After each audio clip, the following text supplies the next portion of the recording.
Hey guys, Ryan here for Bender Wins. Hope everyone's doing well today. Here with your daily free picks. All right, guys. So yesterday we ended up going 2-0 in free picks. Definitely not the day we were looking for. Our WNBA game, they put up a proper NBA score in that game. Yeah, at halftime it looked like it was pretty much dead. And it was. And then the Houston game, guys, disappointing. Look, Houston led late in that game, and this year, despite the fact we've done very well in baseball, I can only imagine how good we could have done because, again, Houston late in the game blows a lead. And to make matters worse, that lead that they happened to blow tied the game, forced it to extra innings where we obviously lost that bet. But we also had under 8.5 in that game. It was 2-1 in the 8th inning. And yeah, I think they scored 13 runs total. So we ended up losing our under in that as well. And then just the icing on the cake was San Fran and LA. So Masterclass guide, we had San Fran and LA under 7.5.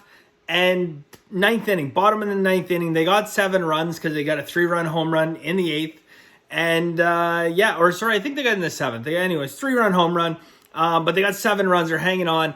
They get through to the bottom of the 9th, 2 men on, 2 out. And I'm thinking, okay, you know what?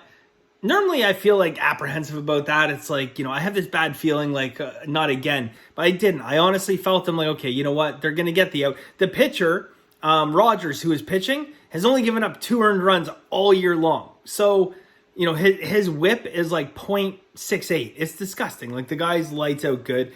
And he gives up a 3-run home run. I was, I can't say I was in complete disbelief because it has happened a few times this year. But yeah, that was kind of yesterday, just watching a bunch of stuff disintegrate.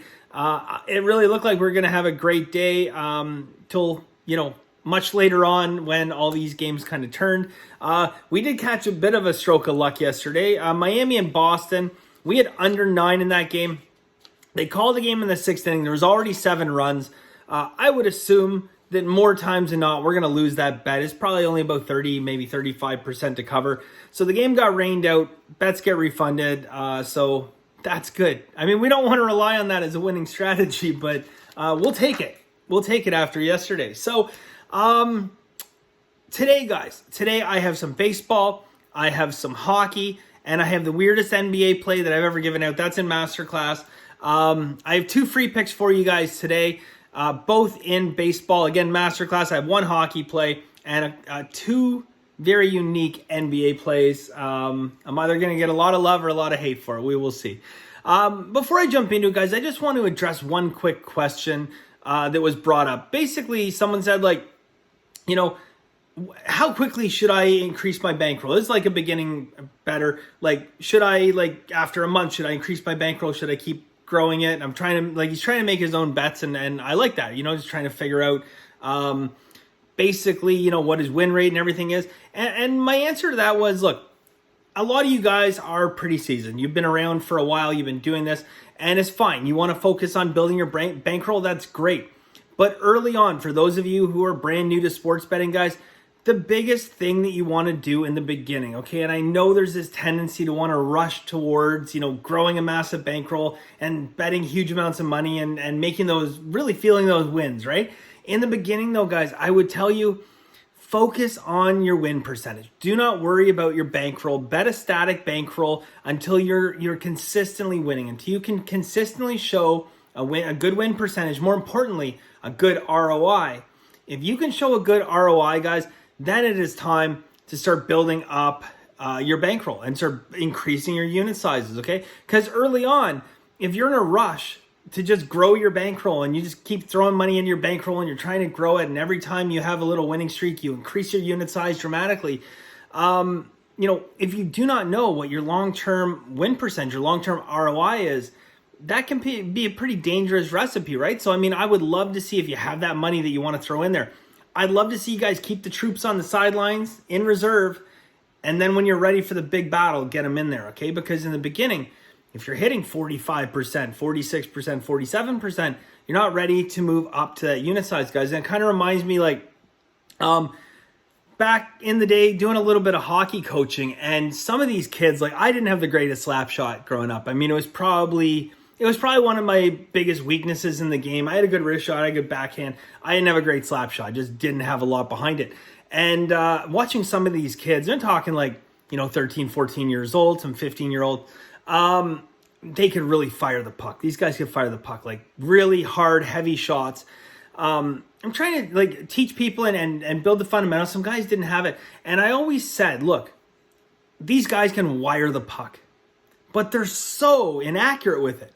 Like maybe hit the net. From the blue line, we're talking probably hit the net 20, 25% of the time. Well, what good is that kind of shot?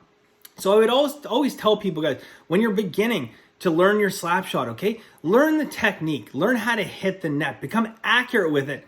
And then you can add speed to it. You can turn that into an absolute rocket, into a hammer. I just didn't have it. But, especially if you have a good body type for slap shots, right? If you're, long, heavy, tall, you can make a really heavy and hard slap shot. So it's important though, guys. I think there's guys that would have scored so many more goals if they slowed it down, they learned the fundamentals of it, and they learned how to hit the net before they started trying to fire 90-mile-an-hour slap shots. So, it's the same thing with sports betting, guys. I think it's important that in the beginning that you focus on your win percentage. Don't focus on necessarily trying to get to that next level. Don't, focus on the 90-mile-an-hour slap shot. Let's focus on hitting the net and making sure that we can put the puck in the net consistently, i.e. have a good ROI long term. All right. So anyways, that's a little tidbit today, guys. So again, we'll jump into it today. I have 2 free picks for you guys, 8 additional in Masterclass. If you guys are interested in Masterclass, I'm sure you know this, but bettorwins.com. It's $99 a month for my full card every single day. Plus, I might take a day off here and there. Plus my Masterclass education videos, and I'm excited to say yesterday, I gave out my Masterclass educational system number 14, I believe. Yeah, 14. And this was WNBA Masterclass systems, guys. So WNBA betting systems, including a super system I gave out with a 27.2% ROI. $100 better betting this over the last 15 years would be up $17,000, and they would no longer be $100 better. So if you're interested, bettorwins.com. All right, guys. So first off, guys, we're only in baseball and free picks. We're going to start in baseball. Tampa Bay. We have 2 steam moves and 2 system indicators on Tampa Bay in this. We're going to take Tampa Bay minus 106. So Tampa Bay minus 106. All right, guys, next game, we are going to go to Toronto and Cleveland. So Toronto and Cleveland, 2 system indicators well in this one. Above and beyond that, guys, we have some nice settings for under baseball. So we're going to go under 9 minus 115 here. So Toronto, Cleveland, under 9 minus 115.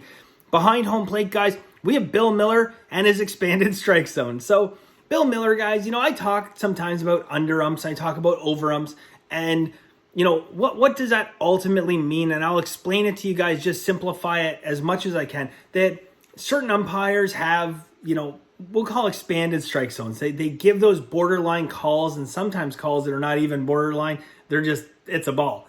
Well, Bill Miller is one of those guys, and it's not that the pitcher gets so many more strikeouts or induces bad swings because, the pitches are catching the outside corner and they're getting the calls. It has a lot to do with how the batters approach their at-bat, okay? When a batter goes to the plate, guys, if there's a tight strike zone, the batter can really focus in. He can wait for his pitch. But with an expanded strike zone, the batters are forced to, kind of guess at some pitches that are going to be outside the zone. It allows the pitcher to work around the fringe and not have to be right down the middle. And secondly, guys, you have to protect. You have to protect against pitches that you wouldn't normally protect against. So that 2-2 pitch that's, an inch and a half off the plate, there's a lot of umps you could basically just say, okay, I'm not going to swing at this. I'm going to wait. But with Bill Miller, you're probably going to have to protect because, especially if the pitcher's working well, he's going to get that pitch from Bill. So Bill ends up going under 55.3% of the time. So you guys are certainly aware of the statistic, guys. To be profitable in sports betting, you have to win 52.4% of your bets. If you bet a reduced juice, 51.2%. So the fact that Bill Miller is 55.3% to the under, we don't mind that at all. So we will take Bill Miller's expanded strike zone. Now above and beyond that, guys, there's a gentle breeze blowing in at 17 to 19 miles an hour from right field. Number of things to like, guys. Got some system indicators. Bill Miller behind home plate. Strong wind coming in. Toronto and Cleveland under 9 minus 115. All right, so that is going to be pretty much it for today, guys. Not 100% sure if we have a free picks video tomorrow or not. We'll play it by ear. We'll see what happens. But yeah, if you're interested in Masterclass, again, today, guys, 8 additional plays, mostly baseball, a couple weird NBA plays, which I know I'm going to get heat for, and hockey play. All right, guys, so thank you very much. As always, guys, have a very lucky day.